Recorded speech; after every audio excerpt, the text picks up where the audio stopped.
I never expected that a simple tattoo, something I had been putting off for years, would change my life. But that's exactly what happened. It wasn't about the ink, not really. It was about the man who held the needle, and more surprisingly, the man who ended up holding my hand. For most of my life, I had been a creature of routine and quiet observation. My job as a university archivist was a perfect fit. I spent my days in the hushed, climate-controlled silence of the Special Collections Library, surrounded by the paper ghosts of other people's lives. It was peaceful, orderly, and profoundly lonely. My world was built on meticulously organized shelves and carefully preserved histories. It was a world of soft light filtering through tall windows, the gentle scent of old paper and bookbinding glue, and the muted tap of my own keyboard. I liked it that way. Predictability was a comfort, a shield against the chaos I saw everywhere else. My own life story felt unwritten, a blank page tucked away in a dusty corner, and for a long time, I was content to leave it that way. I watched stories unfold. I didn't star in them. The idea for the tattoo had been with me for 2 years, ever since my grandfather passed away. He was the one who taught me to find beauty in small, quiet things. He'd shown me the intricate patterns in a fallen leaf, the delicate architecture of a bird's nest. He had a small, faded tattoo on his own forearm, a sprig of lavender from his time in the service, and I wanted something to honor that memory. I wanted a fine, single-needle drawing of a sprig of rosemary for remembrance. A simple tribute, a permanent acknowledgement of the person who had shaped my quiet world. But the thought of the needle, the noise of the tattoo parlor, the sheer permanence of it all, it kept me paralyzed. For 2 years, the idea remained just that, an idea. It felt like a decision too bold for a man who deliberated for 10 minutes over which brand of tea to buy. I researched artists online in sporadic bursts of courage, scrolling through endless portfolios of skulls and daggers in bold, aggressive colors that made my stomach clench. It all felt like a world I didn't belong in, a language I didn't speak. Then I found Julian's profile. His work was different. It was precise, delicate. He specialized in botanical illustrations and fine-line work that looked less like it was gouged into skin and more like it was sketched with a fine-tipped pen. His portfolio was full of gentle ferns unfurling along collarbones, tiny honeybees buzzing on ankles, and intricate floral arrangements weaving around wrists. It was art, not aggression. It was quiet, just like me. His photo was on the shop's website, under the Artists tab. He was leaning against a brick wall, smiling a little off-center, as if someone had just told a joke he wasn't expecting. He had dark, kind eyes and arms covered in a tapestry of his own art, vines and flowers and geometric patterns that flowed together seamlessly. He looked confident, at ease in his own skin in a way that I could only dream of. He was, to put it simply, beautiful, and in my mind, he was immediately, unquestionably, unattainable. He existed in a world of buzzing needles and cool confidence, while I existed in a world of card catalogs and quiet contemplation. We were different species. So I booked a consultation with him, telling myself it was purely about the art. I filled out the online form with trembling fingers, my heart pounding as if I were asking him on a date instead of commissioning a service. He was a professional, and I would be a client. That was the boundary. It was a safe, clear line that I could hide behind, a way to be near that quiet confidence without having to risk anything of myself. That's what I told myself, anyway. The day of the consultation, the bell above the tattoo shop door chimed with what felt like deafening volume. The air inside smelled of antiseptic, green soap, and something vaguely sweet, like incense. Music played from a speaker somewhere, a low, thrumming indie rock song that seemed to vibrate in my bones. It was clean, bright, and surprisingly welcoming, not the dark den I had imagined. And there he was, standing behind the counter, looking up from a sketchbook. "You must be Lucas," he said, and his voice was even warmer than his smile in the photo. It was a low, gentle sound that cut right through the buzz of the shop. He stood up and offered a hand. His grip was firm, his palm calloused but warm. "I'm Julian. Good to meet you." I felt a ridiculous blush creep up my neck, and I hoped the dim lighting hid it. I just nodded, my own voice suddenly feeling like a foreign object in my throat. We sat down at his station, and I explained my idea, showing him the rough sketch I'd made. I stumbled over my words, feeling clumsy and exposed as I talked about my grandfather, about Rosemary and remembrance. I was sure I sounded foolish, overly sentimental. But Julian didn't laugh or dismiss it. He listened, his dark eyes focused on me with an intensity that made me feel like I was the only person in the room. He didn't just hear the words. He seemed to hear the quiet grief and love tucked behind them. "That's a beautiful reason for a tattoo," he said softly when I finished. He must have been a special person. He took my sketchbook and studied my clumsy drawing with a serious, respectful expression. "I can definitely do this. We can make it really special." He picked up his own pencil and, on a fresh sheet of paper, began to transform my crude little sketch into something graceful and alive. I watched, mesmerized, as his strong, ink-stained fingers moved with impossible delicacy. He drew the sprig of rosemary with a few effortless strokes, adding tiny details to the leaves, giving the stem a gentle, natural curve. He was right there, just a few feet away, completely absorbed in his work, and I found myself studying the little things about him. The way he bit his lower lip slightly when he was concentrating, the stray curl of dark hair that fell over his forehead, the faded band t-shirt he wore, the sleeves rolled up to his elbows. He was so vibrant, so present. The consultation was supposed to be 15 minutes. We talked for almost an hour. He asked about my job at the library, and his eyes lit up when I described the old manuscripts. It turned out he loved history, especially the history of art and printing. He talked about his own passion, about how tattooing felt like the most permanent and personal way to make art. He confessed that his own first tattoo, a messily done star on his ankle he got when he was 18, was a decision made in 5 minutes, and he was terrified the entire time. "So don't worry if you're nervous," he said with a small, self-deprecating laugh. "Everyone is, their first time. I'll be gentle." That word, gentle, hung in the air between us. It seemed like such a contradiction to the buzzing needle and the permanent ink, but coming from him, I believed it. He was a walking contradiction, a man whose body was a canvas of bold art but whose hands moved with the precision of a watchmaker, a man with a confident exterior who spoke with a quiet, thoughtful sincerity. Before I left, he did something that completely disarmed me. He asked to see my arm, to get a feel for the placement. I held it out, and he gently rested his fingers on my inner forearm, his thumb tracing the path where the tattoo would go. His touch was light, professional, but it sent a jolt straight through me, a warmth that spread up my arm and settled deep in my chest. It was a simple, clinical gesture, right? But it felt like so much more. It felt like a promise. Walking home from the parlor, the city noise seemed distant and muffled. My entire world had narrowed to the feeling of his fingers on my skin, a phantom touch that lingered long after he'd let go. I had gone in expecting to feel intimidated and out of place. Instead, I had felt seen. He hadn't just looked at my arm as a blank space to be filled. He had looked at me.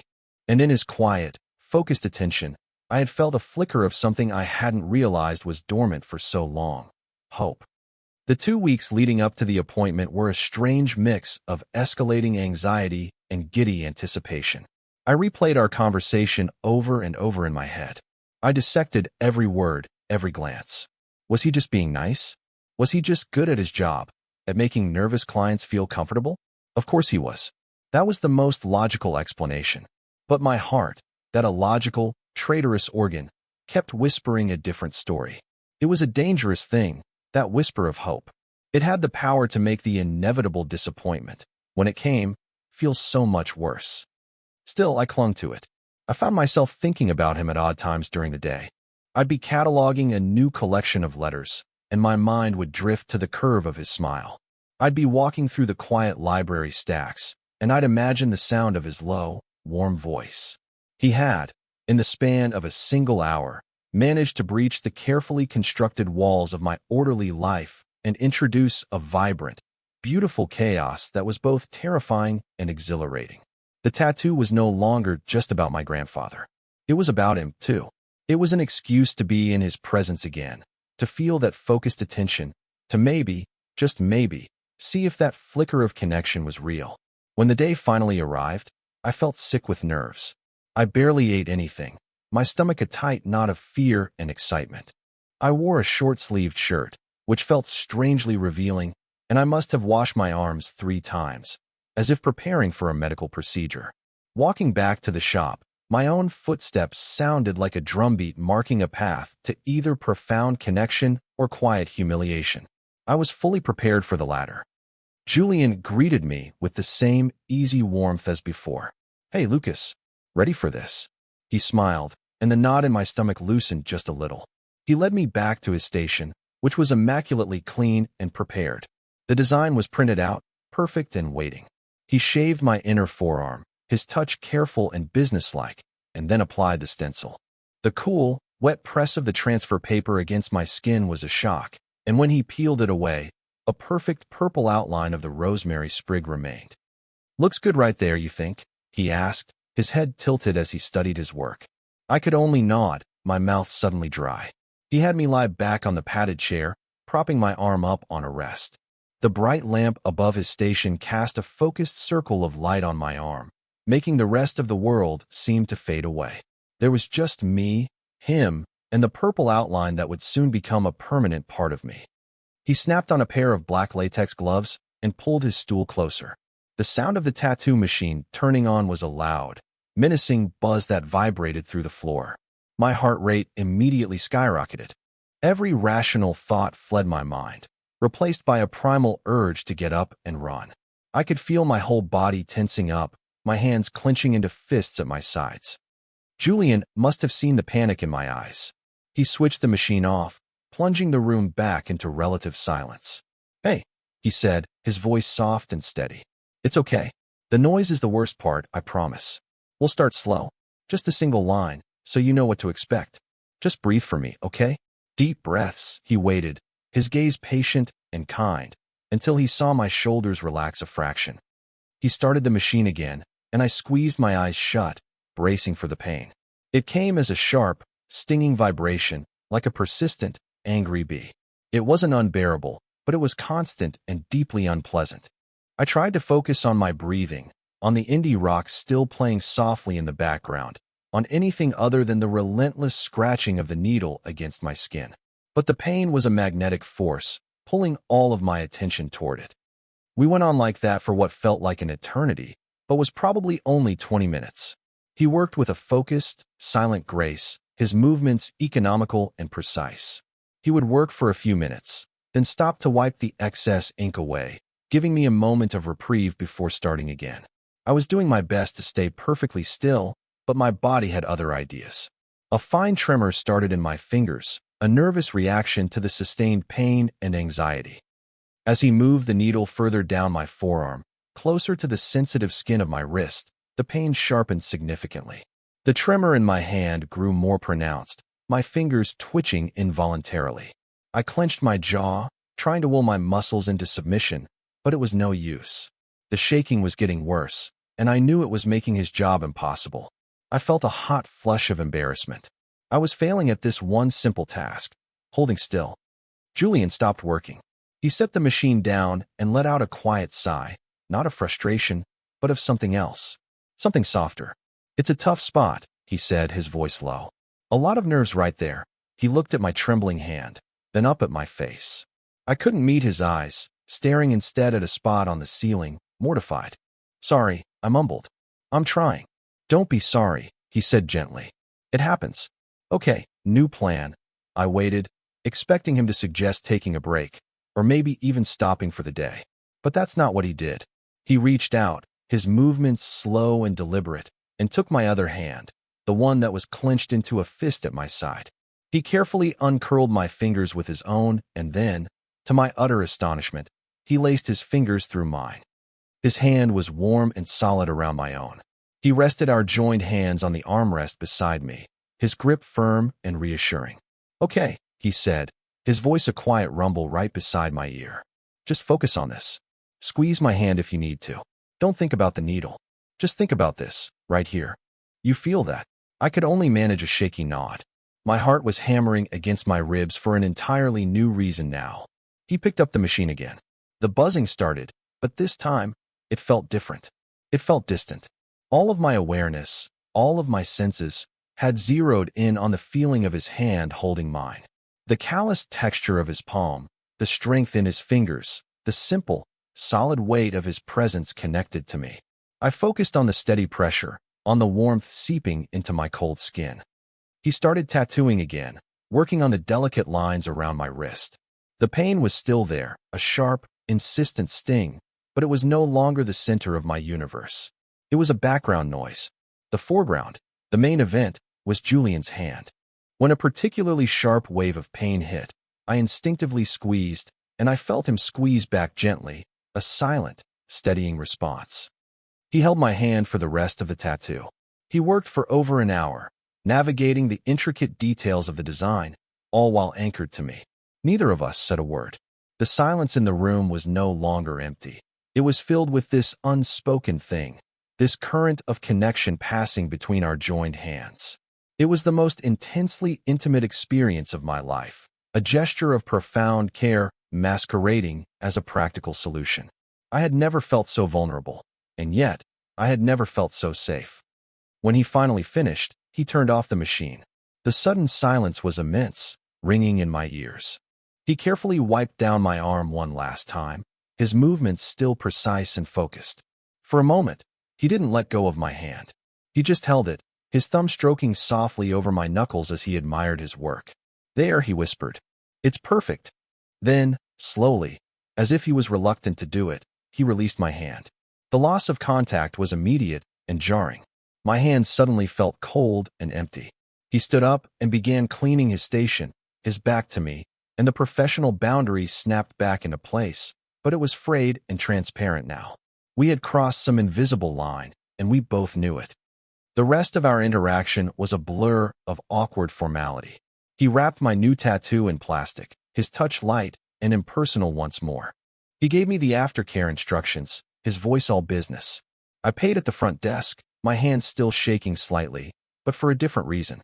I barely made eye contact, terrified of what I might see in his expression or what he might see in mine. I mumbled my thanks and practically fled from the shop, the little bell chiming my hasty retreat. I walked home in a daze, my wrapped arm throbbing with a dull ache and my mind screaming with a million questions. I kept flexing the fingers of my other hand, trying to recall the exact feeling of his grip. My brain, the logical, analytical part of me that organized archives for a living, was frantically trying to file the experience away. It was a professional courtesy. He was just being kind. He was a skilled artist who knew how to manage a nervous client. It was part of the service. But my heart refused to accept that categorization. It wasn't just a service. It was the way he looked at me before he did it, a look of genuine concern. It was the deliberate, unhurried way he took my hand. It was the gentle pressure of his thumb on my knuckles when it was all over. These weren't line items on an invoice. These were moments. Small, significant moments that my heart had cataloged under a different heading entirely, hope. For the next few days, I was a wreck. I obsessively cared for my new tattoo, washing it gently, applying the ointment with the lightest touch. Every time I looked at it in the mirror, the lines of the rosemary sprig sharp and black against my skin, I wasn't just reminded of my grandfather. I was reminded of Julian. The tattoo was a permanent record of our time together, a souvenir of that charged, silent hour. The memory of his hand holding mine was seared into my mind more permanently than the ink in my skin. I replayed the scene 1,000 times, searching for clues I might have missed. Did he hold my hand for too long at the end? Did his voice sound different when he said it was perfect? Was I imagining the softness in his eyes? It was a torturous cycle of hope and doubt. One minute, I was convinced he felt something, that the connection was real. The next, I was drowning in the certainty that I had imagined it all, that I had mistaken simple kindness for romantic interest. That's what lonely people do, isn't it? We build palaces out of breadcrumbs. The worst part was that I had to go back. I had a follow-up appointment in 4 weeks for a touch-up. The appointment, which had once felt like a distant future event, now loomed like a final exam for which I hadn't studied.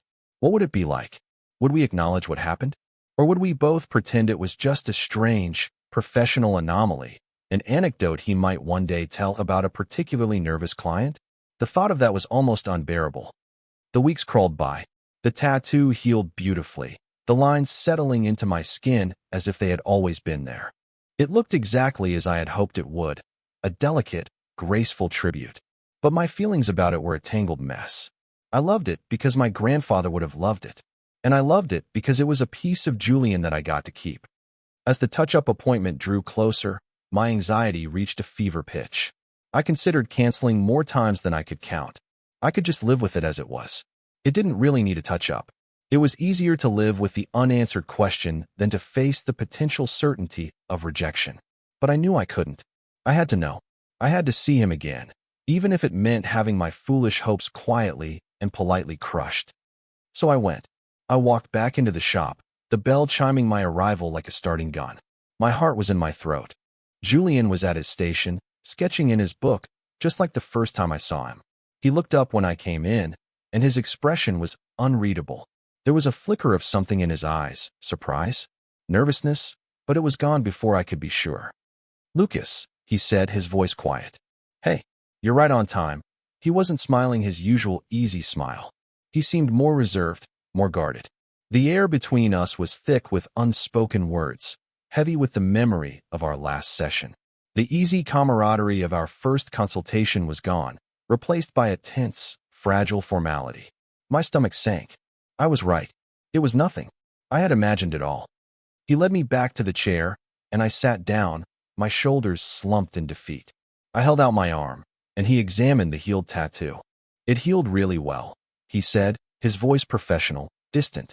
"You took good care of it. I don't see much that needs touching up, just a tiny spot on the stem." He started setting up his equipment, his movements efficient and detached. The silence was excruciating. I couldn't stand it. I had to say something, anything to break the tension. It's perfect," I managed to get out, my voice barely a whisper. "Thank you for, helping me get through it." I was looking at my hands, unable to meet his gaze. He stopped what he was doing. I felt his eyes on me. "Lucas," he said, and his voice was low again, the professional veneer cracking just a little. About the last session. Was holding your hand okay? I didn't make you uncomfortable, did I?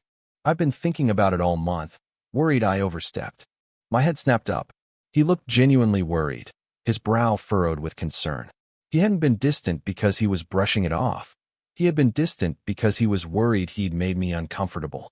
The wave of relief that washed over me was so powerful it almost made me dizzy.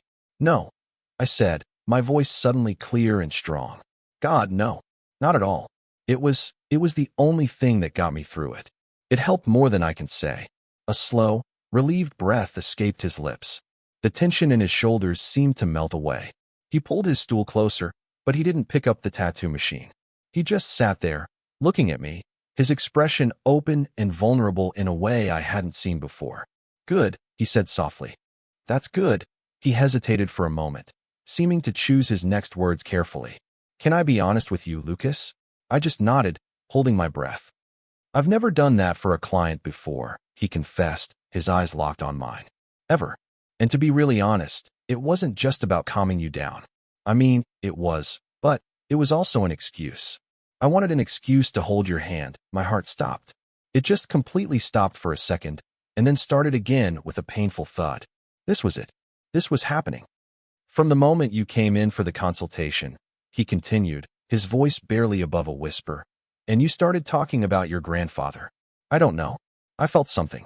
A connection. I really liked you.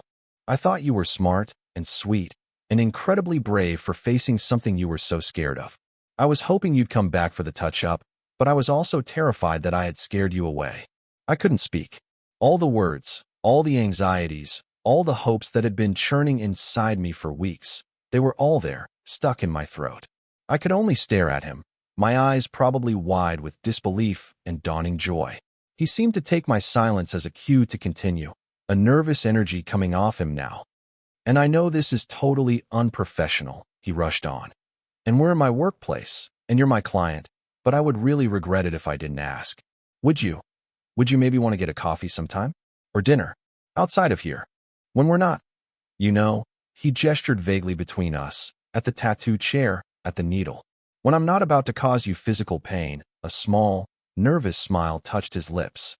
And then the words finally came, tumbling out of me in a rush of pure, unadulterated relief. "Yes," I said, and I was smiling, a real, wide smile that made my cheeks ache. "God, yes. I would love that, Julian. I've been thinking about it, too. About you. All month. His smile broke wide across his face, a sunrise after a long night. It was like seeing him for the first time all over again. The relief in the room was palpable, a shared, shimmering thing. He quickly and efficiently did the tiny touch-up on my arm. His hand steady, the mood transformed. The buzz of the needle was no longer menacing. It was a backdrop to the quiet, happy energy humming between us. After he was done and had cleaned everything up, he walked with me to the door. The shop was empty, the other artists having left for the day. Under the dim lights, he stopped me before I could leave. "So," he said a little shyly, "coffee. Are you free this weekend?" We made a plan, a real plan, for Saturday. And then there was that moment, that quiet pause where anything could happen. He leaned in slowly, giving me every chance to pull away. I didn't. I met him halfway. His lips were soft, hesitant at first, a question. And then, as I kissed him back, the kiss deepened into something confident and sure, a mutual acknowledgement of everything that had been unspoken between us. It was gentle and warm, and it tasted of hope. It was infinitely better than anything I could have imagined.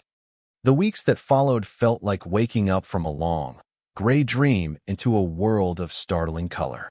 Our first date was coffee, which turned into a long walk through the park, which turned into dinner. We talked for hours, discovering the beautiful contradictions in each other. I learned that behind his confident artist persona, Julian was thoughtful and sometimes insecure. He showed me his other art, a collection of exquisitely painted miniatures, tiny, perfect worlds he created in the quiet of his apartment. It was a side of him no one else saw. In turn, I showed him my world. I gave him a private tour of the library archives, letting him hold centuries-old books with a reverence that touched me deeply. He loved the quiet, the history, the sense of order. He said it was the perfect balance to the noise and chaos of his own life. We found a rhythm, a comfortable space between the hushed library stacks and the vibrant, buzzing tattoo shop. We learned to speak each other's language. A few months later, we were lying on the couch in my apartment on a lazy Sunday afternoon. Rain pattered softly against the window panes. Julian was lying with his head in my lap, and I was gently running my fingers through his hair. He reached up and took my arm, his fingers tracing the outline of the rosemary sprig, the tattoo that had started everything. The lines were a soft, settled gray now, a part of me. He brought my arm to his lips and pressed a soft kiss against the tattoo. Then he took my other hand, the one he had held that day in the shop, and intertwined our fingers. He brought my hand to his mouth and kissed my knuckles, one by one, his eyes holding mine. It was a silent, perfect echo of that first moment of connection, a reaffirmation of the fragile bridge he had built between us in a moment of my own vulnerability. Life is funny, isn't it? You can spend years building walls to keep yourself safe, arranging your world into neat, predictable rows. You can convince yourself that you are meant to be an observer, a quiet archivist of other people's grand stories. And then, one day, you decide to do one small, brave thing for yourself.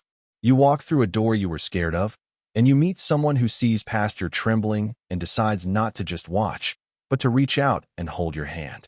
I had gone in for a tattoo, a permanent mark on my skin. I walked out with the beginning of a new life, a permanent mark on my soul. And I learned that sometimes, the most profound strength isn't found in holding perfectly still, but in allowing yourself to be held.